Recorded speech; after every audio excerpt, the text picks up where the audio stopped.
So currently in hospitals, when patients sit in the upright position, they slide down approximately 20% of their body height in 30 minutes. And because they don't have enough energy or they're paralyzed, they can't move themselves back up, so therefore they need assistance. So either a nurse comes back in and pulls the patient back up herself and injures her back, or a team of 4 employees come in and pull the patient up, or the nurse has an option of using a ceiling lift to pull the patient back up. Last year's ME450 created this foam mattress bed, which consists of removable foam blocks, as you can see here.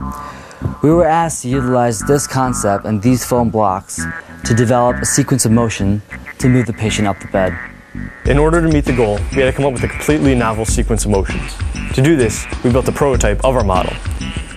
We used this prototype to test several different sequences of motions. The only one that we found that worked utilized this pattern.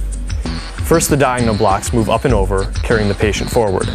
Then the vertical blocks come up and hold the patient in the new place, while the diagonal blocks retreat. Then the vertical blocks go down, and this would have moved the patient forward. In order to create this sequence of motions, we utilized electric actuators controlled by an Arduino unit. This Arduino unit is a microcontroller which controls when the actuators move up and down, thus controlling the motion. This is good because we can utilize the Arduino to optimize the timing of when the diagonal and the vertical blocks move up and down. I didn't believe that this concept can work. They invented a new motion that will lift the patient up and transfer the patient from here to there.